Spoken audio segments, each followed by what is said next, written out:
The alarm went off before I even understood why.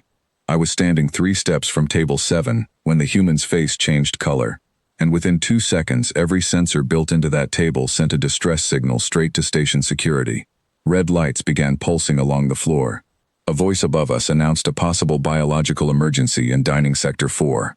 I froze with a tray still in my hands, watching a man named Daniel Hurst turn the color of a warning light, while tears streamed down his face and sweat soaked through the collar of his shirt.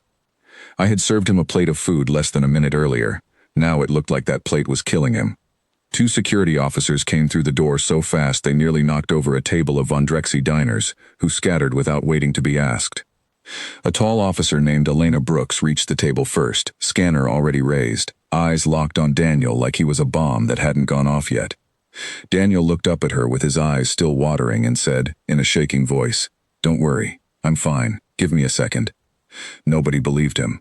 His skin was glowing red from his ears to his neck. His hands trembled around his water glass. His breathing came out fast and uneven. Every visible sign pointed to poisoning, or worse, some kind of attack. Elena didn't lower her scanner. She kept her voice calm but firm and told him not to move while the readings came through.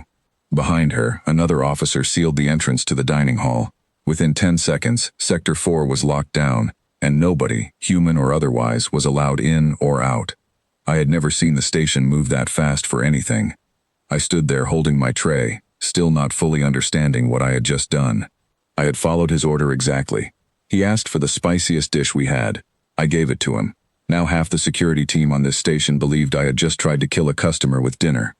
Elena's scanner beeped and she studied the results with a frown that didn't ease at all. She turned to Daniel and asked him directly what he had eaten, how much, and whether anyone had given it to him without his knowledge. Daniel wiped his face with the back of his hand, took a breath, and told her he had ordered it himself, on purpose. He said it was called the Gesh pepper reduction and that yes, it was supposed to feel like this. Elena looked at him the way you look at someone who just told you the sky is actually green. She looked at me, then back at him, then down at her scanner again, as if the numbers might change if she stared hard enough. She asked him to repeat that. He did. He said humans sometimes eat extremely spicy food on purpose because it feels intense, and some people enjoy that feeling. He said his body was reacting exactly the way it was supposed to react. He said nobody poisoned him, nobody attacked him. He simply asked for the hottest thing on the menu and got exactly what he wanted. For a long moment, nobody in that dining hall said a word. Then Elena asked the question I think everyone was thinking. She asked why anyone would choose to feel like this on purpose. Daniel laughed, though it came out short and breathless, because his chest was still working hard to cool his body down.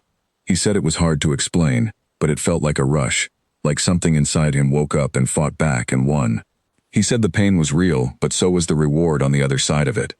Elena didn't look convinced. She turned to me and asked what exactly was in that dish, because if it was capable of producing this reaction in a human, she needed to know if it posed any danger to other species on the station. I explained that the Gesh pepper reduction was rated Class 9 on the Coalition Pain Index, that it carried 3 separate warning labels, and that it had, in fact, caused serious medical issues in at least 2 other species who had eaten it without proper caution. Elena's eyebrows lifted at that. She asked why we still served something so dangerous. I told her the truth. Because customers asked for it. Because some beings wanted the challenge. Because until tonight, nobody had triggered a station-wide lockdown over it. She didn't find that as funny as I meant it to be. While we spoke, more people had gathered outside the sealed entrance to Sector 4, drawn by the flashing lights and the rumor already spreading through the station that something dangerous had happened during dinner. I could hear voices through the door, guesses about an attack, a poisoning, maybe even a hidden weapon disguised as food. Elena's scanner beeped again. She studied it and finally allowed her shoulders to drop slightly. She confirmed that Daniel's vital signs, while elevated, were stabilizing on their own. His heart rate had already begun to slow. His body temperature, still high, was trending downward instead of climbing further. Whatever had caused this reaction, it was not spreading, and it was not getting worse. She lowered her scanner but kept her eyes on him, waiting for something else to go wrong. Nothing did. Daniel drank more water, breathed slower, and within a few minutes, the redness in his face had started to fade from a deep glow to something closer to a light flush. Elena finally asked the strangest question of the whole situation. She asked if this happened to him often. Daniel smiled, still a little breathless, and said that yes, actually, this happened fairly often, and that he enjoyed it every single time. At this point, A small crowd of curious onlookers had gathered near the transparent partition separating the dining hall from the corridor outside. Word had spread that the emergency wasn't an emergency at all, just a human eating dinner in a way nobody else in the galaxy considered safe. Some of them looked disappointed that nothing more dramatic had happened. Others looked fascinated, like they had just witnessed something they didn't fully understand but wanted to understand more. Among them stood a young Von Drexy diner named Sella, the same one who had abandoned her table when the alarms first went off. She pressed close to the partition, staring at Daniel with wide eyes and a look somewhere between horror and curiosity. She asked, loud enough for everyone to hear, whether it was true that humans did this on purpose, every single time, and never learned their lesson. Daniel laughed properly this time, a real laugh, and said that learning your lesson wasn't really the point. He said the point was choosing to feel something difficult, surviving it, and coming out the other side feeling stronger for it. Sella didn't look convinced, but she didn't look away either. Elena, still processing everything that had just happened, finally allowed the lockdown on Sector 4 to lift. The doors slid open, and the crowd that had gathered outside slowly filtered in, curious eyes locked on the human who had, according to the rumors already spreading, apparently fought his own dinner and won. I set my tray down and asked Daniel if he wanted anything else, mostly out of habit, not expecting him to want more after everything that had just happened. He looked at the empty plate in front of him, wiped the last bit of sweat from his forehead, and said yes, actually, he would like another plate of the same thing. Elena's head snapped toward him so fast I thought something in her neck might break. She asked if he understood what just happened. She asked if he understood that his own body had triggered a station-wide emergency response. She asked if he understood that people had genuinely believed he was dying. Daniel nodded, calm as anything, and said he understood completely. He said he was sorry for the scare, truly, but he said the feeling on the other side of that pain was worth it every time, and that he would rather live through something intense and real than sit quietly and never feel anything at all. I don't know if Elena had an answer for that. She didn't try to give one. She simply shook her head, muttered something about humans I couldn't quite catch, and stepped back to let her team stand down from full alert. I returned to the kitchen to prepare the second plate. Behind me, I could hear the murmurs of the crowd still gathered in the dining hall, discussing what they had just witnessed. Some called it reckless, some called it fascinating. A few, mostly younger diners, seemed almost impressed, like they had just watched someone win a fight nobody else was brave enough to start. In the kitchen, our head chef Merrick stood frozen, with a ladle still in his hand, staring at the order I had just placed. He asked if I was certain the human wanted the same dish again after everything that had happened. I told him yes, certain. Merrick shook his head slowly, muttering something about humans being either the bravest or the strangest species he had ever cooked for. He prepared the second plate anyway, adding a little extra of the red sauce exactly as Daniel had requested earlier, before the alarms, before the lockdown, before any of this had happened. When I carried the plate back out, the dining hall was quieter, but every eye in the room turned toward table 7. Even Elena stayed nearby, arms crossed, watching closely as if she expected another emergency to unfold in front of her. Daniel picked up his fork without hesitation. The room seemed to hold its breath. He took the first bite slower this time, more careful, more aware of what was coming. Within seconds, the redness crept back into his face. His eyes began to water again. A fresh sheen of sweat broke out across his forehead, but this time, he didn't reach for the water glass right away. He simply closed his eyes for a moment, breathed through it, and kept eating. Sella, still standing near the partition, asked if it was supposed to hurt less the second time. Daniel, eyes still watering, shook his head and said no, it hurt exactly the same. He said the difference wasn't in the pain, the difference was in knowing he could handle it. Elena watched the whole thing unfold with her arms crossed, her scanner still in hand but no longer raised. I noticed her checking his vital signs quietly from a distance, rather than rushing forward this time. Whatever alarm had gone off in her mind earlier had settled into something closer to careful curiosity. By the time Daniel finished the second plate, his face had gone through the same cycle of intense color and streaming eyes, but his recovery came faster. His breathing steadied quicker. His hands, which had trembled through most of the first plate, stayed almost completely still through the second. He set his fork down, wiped his face one final time, and let out a long breath that sounded almost peaceful.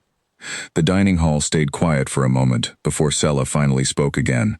She asked what it felt like, right at the end, once the pain had passed. Daniel thought about it for a second before answering. He said it felt like waking up. He said it felt like proving something to himself that words alone never could. Elena finally lowered her scanner completely and slid it back into her belt. She looked at Daniel for a long moment before saying, almost to herself, that she had seen a lot of strange things on this station, but nothing quite like this. Daniel smiled, still a little flushed, and thanked her for taking the emergency seriously. He said he was glad people cared enough to respond so quickly, even if it turned out there was nothing to save him from. Elena said that from now on, she would be adding a note to station protocol. Human dining behavior would no longer trigger an automatic lockdown unless other signs of danger were present alongside it. The crowd in the dining hall slowly began to disperse, diners returning to their own tables, murmuring about what they had just witnessed. Sela lingered a little longer than the others, watching Daniel finish the last of his water, before finally turning to leave as well. Before she walked away, she asked one more question. She asked if humans ever grew tired of choosing pain on purpose. Daniel shook his head and said that as long as there was something worth proving to themselves, humans probably never would. I stood nearby, still holding an empty tray, thinking about everything that had just happened. An alarm had gone off because one man's body reacted exactly the way it was designed to react to something difficult. Security had responded with full force because they believed a customer was in danger. And in the end, the danger everyone feared turned out to be nothing more than a plate of food and a man who chose, deliberately and without hesitation, to feel every bit of the discomfort that came with it. I had served countless species over the years. I had seen fear, anger, joy, and everything in between play out over a simple meal. But I had never seen a species treat pain itself as something worth choosing, something worth chasing, something that could end in a smile rather than regret. Merrick came out from the kitchen once the crowd had cleared, wiping his hands on a cloth, and asked what I planned to write in tonight's incident report. I told him I hadn't decided yet. He suggested I simply write that a human ordered dinner and the station overreacted. I told him that wasn't quite the whole story either. The truth, as far as I understood it, was something closer to this. A man sat down, asked for the hardest thing on the menu, and faced it head-on without flinching away once it arrived. His body screamed at him to stop. Every visible sign said something was wrong, and still, when the moment came to choose between stopping and continuing, he chose to continue, not because he didn't feel the pain, but because he refused to let the pain decide the outcome for him.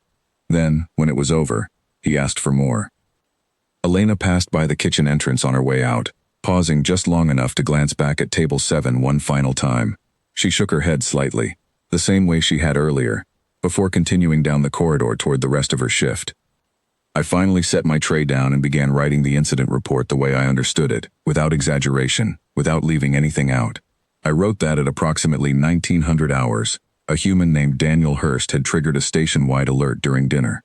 I wrote that the alert had been caused not by any external threat, but by his own deliberate choice to eat something known to cause intense but ultimately harmless discomfort in his species. I wrote that the human had remained calm throughout, had explained his reasoning clearly, and had chosen to repeat the experience immediately afterward without any hesitation.